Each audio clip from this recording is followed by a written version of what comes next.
Naruto, fantasmas também existem. Quer saber mais? Então pega o pergaminho que hoje eu vou te explicar.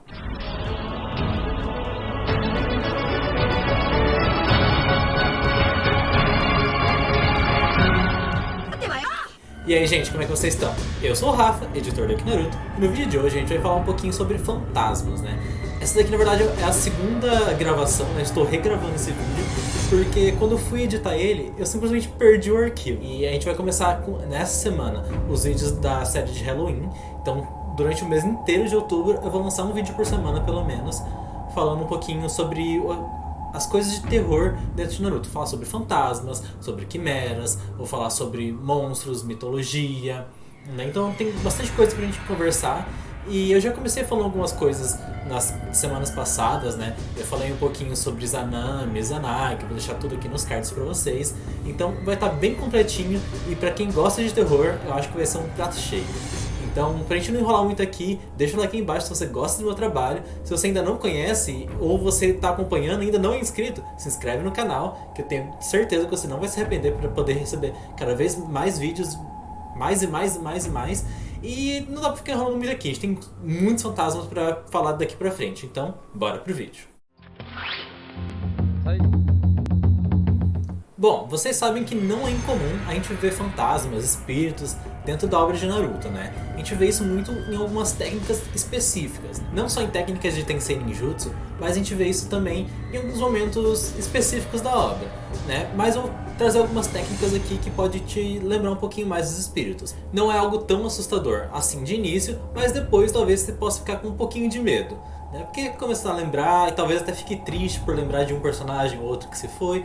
Mas a primeira técnica que eu quero trazer aqui é o Shikifujin, né? Que tem o Shinigami, que é aquele ser monstruoso que tanto o Minato quanto o Hiruzen invocam, né? No caso do Minato, ele invoca para poder selar a Kurama, né? Dividir ela e tudo mais, selar metade nele e metade no Naruto, né? Enquanto o Hiruzen usa para poder selar os espíritos, tanto do primeiro Hokage quanto do segundo Hokage, e também tenta selar ali o Orochimaru também, mas só consegue selar os braços. Talvez porque ele seja muito fraco, talvez porque ele hesitou por ter que selar o aluno favorito dele, mas enfim, o fato é que ele não conseguiu selar o Orochimaru, selou só os braços. Quando a gente vê o aspecto do Shikifujin, ele é aquele ser místico, né, que a gente tanto conhece, mas não só isso, ele também é um ser que tem uma alma dentro dele, que é a alma espelhada do próprio invocador dele, né? E ele também retira a alma dos alvos. Então a gente pode ver que depois as almas até ficam presas no Shikifujin.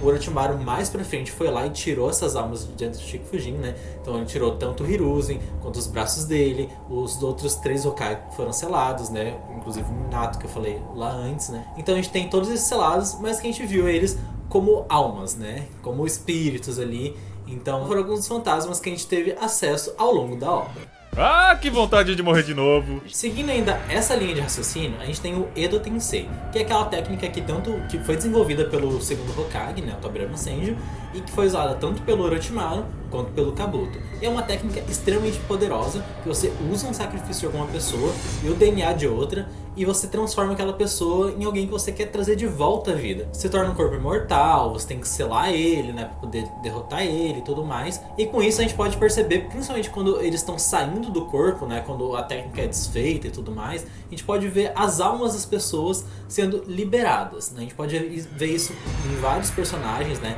principalmente quando o Itachi obrigou o Kabuto a desfazer o selo, mas a gente viu também quando o Hiruzen tirou as almas pelo Shikifujin, que eu falei agora há pouco, né? E dessa forma a gente já faz um link com uma outra técnica, que é o Reika no Jutsu, que é a técnica de transformação em espírito, que quem usava era o Dan, que basicamente ele se inspirou na técnica do clã Yamanaka, né, que troca a mente com uma pessoa e tal, e ele faz isso com o espírito dele, né, e com isso ele pode acabar matando as pessoas e tudo mais. Então é uma técnica extremamente poderosa, e ele usou isso, inclusive, para poder transferir chakra para Tsunade, lá durante a Quarta Guerra. Outra técnica que força a aparição de espíritos é o Makyoran da Tayuya, né, que é aquela técnica que ela usa a flauta dela para fazer alguns espíritos, né, que eles são feitos de chakra, né, é um chakra especial dela, que ela usa o estilo Yin e tudo mais, mas que ela usa a flauta dela para fazer eles saírem da boca dos Dock dela e assim eles conseguirem pegar a energia física para poder equilibrar. Eu expliquei tudo no meu vídeo sobre o estilo Yin, que eu vou deixar aqui em cima nos cards para vocês, beleza?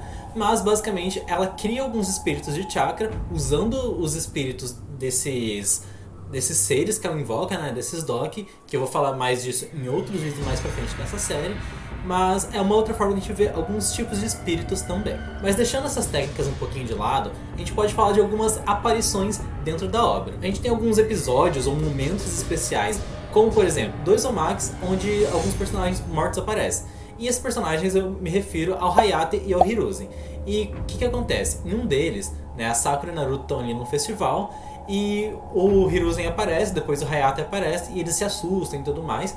E no outro é só o Naruto que tá no quarto e acontece a mesma coisa. O Hiruzen aparece e depois o Hayate vai chamando ele pra ir embora, né? E depois o Naruto se assusta porque eles são espíritos. Então foram 2 aparições de espíritos que a gente pode ver que realmente aconteceram dentro da obra. Outros espíritos que apareceram na série e interagiram com o Naruto são alguns espíritos de um barco lá, fantasma e tal, que apareceram pro Naruto, pra aquele grupo que tava acompanhando ele quando eles estavam indo lá pra Kumogakure. Não Kumogakure, mas pra Ilha Tartaruga, né? E eles apareceram pedindo pra ajudar, né, que eles estavam presos por causa de um caranguejo, que eles não conseguiam derrotar, então eles acabavam ficando presos no terreno físico e tudo mais. Então o Naruto depois ajudou, né, a libertar ele, mas a gente não sabe muito sobre a história deles. E se tem uma coisa que o Naruto gosta, é de fantasma, porque mais um fantasma interagiu com ele. Eu tô falando do Kisuke Maboroshi. E o Kisuke Maboroshi era um Anbu que estava responsável por investigar um ninja ali, né, que era responsável pela guarda de Konoha e tal, que era o Sabiru. Né? E o Sabiru era um agente duplo, né, pro Orochimaru, Kabuto e tudo mais, e estava tentando sabotar as defesas da vila. Então, por causa disso, eles acabaram entrando em confronto. O Sabiru usou uma técnica que separou o corpo do espírito dele. Isso debilitou tanto o corpo dele, que chegou o momento que ele morreu. Mas antes dele morrer, o Kisuke ficou ali vagando, tentando entender quem ele era, né, o que ele estava fazendo ali, né, o Naruto ajudou ele e até em alguns momentos ele possuiu, ou pelo menos pareceu possuir o Naruto para poder lutar contra o Sabiru. Dando uma pequena folga pro Naruto, vamos falar um pouquinho dos fantasmas que interagiram com o Kakashi. E com o Kakashi tiveram 2 fantasmas que interagiram com ele. Né? O primeiro deles foi o próprio pai dele, o Sakuma, que pediu perdão dele lá no limbo, né, que eles se encontraram quando o Kakashi foi morto pelo Pen com aquele prego e tudo mais, né, que acabou o chakra dele, porque ele teve que sugar o prego, salvar o Choji e tudo mais.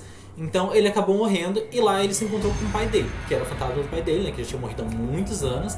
E assim eles conversaram e tudo mais, o Kakashi acabou sendo ressuscitado. Né? E aqui fica uma outra menção honrosa para os espíritos que saíram lá da boca do Yama para poder entrar nos corpos de novo, ressuscitar, né, que elas têm ninjutsus que eu falei antes. O outro espírito que interagiu com o Kakashi foi a Rin, né, que ajudou ali tanto o Kakashi quanto o Obito a salvarem o Naruto e o Sasuke lá durante a luta contra a Kaguya e tudo mais, né, em alguns momentos até quando o Obito morreu lá, antes dele devolver o Mangekyo Sharingan temporariamente pro Kakashi, ele encontrou a Rin ali, né, ela ia junto com ele pro mundo puro, só que mesmo assim ele acabou decidindo voltar primeiro pro Kakashi, possuir o corpo dele para devolver o Mangekyo Sharingan temporariamente para eles, para poder ajudar na luta final contra a Kaguya, né. Então a gente teve aí essa interação, depois o Kakashi teve essa interação também em espírito com o Obito, e depois o Obito foi embora com a Rin. Então a Rin teve essas 2 aparições como espíritos, sendo muito importante para a obra. E para finalizar, eu tenho mais 2 casos aqui. Primeiro é o caso de pessoas que são chamadas de fantasmas, como por exemplo o Nue, que não é realmente uma pessoa, mas ele é chamado de fantasma pelo Boruto e tudo mais, porque ele fica invisível, possui as pessoas e tudo mais, né? Ele acaba sendo chamado de fantasma. E a gente tem também o Madara, que ele é chamado de fantasma Uchiha, né, por toda aquela longevidade dele, né, por ele ter sobrevivido, mesmo quando todo mundo achava que ele estava morto e tudo mais. Então a gente tem esses 2 casos onde eles são chamados de fantasmas, e mais um caso onde o Obito cria aquele mundo ilusório dele e ele atua meio que como um fantasma, até possuindo Mena para poder usar ele durante essa tramóia dele, né? Então ficam aí as últimas menções honrosas.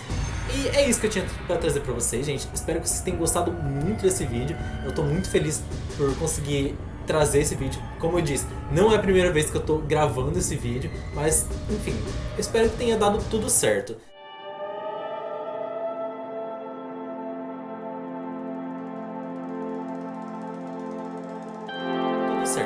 E é isso, gente. Se você gostou do vídeo, se você tá aqui até agora porque você gostou do vídeo, deixa o like aí embaixo, se inscreve no canal para receber outros vídeos como esse e ainda melhores, né? Porque eu espero cada vez melhorar mais. E a gente se vê no próximo vídeo. Ah, me siga no Instagram também, eu tô sempre postando alguma coisa por lá, beleza? Então, a gente se vê no próximo vídeo. Tenham todos um bom dia, uma boa tarde e uma boa noite. Fiquem todos com Kaguya.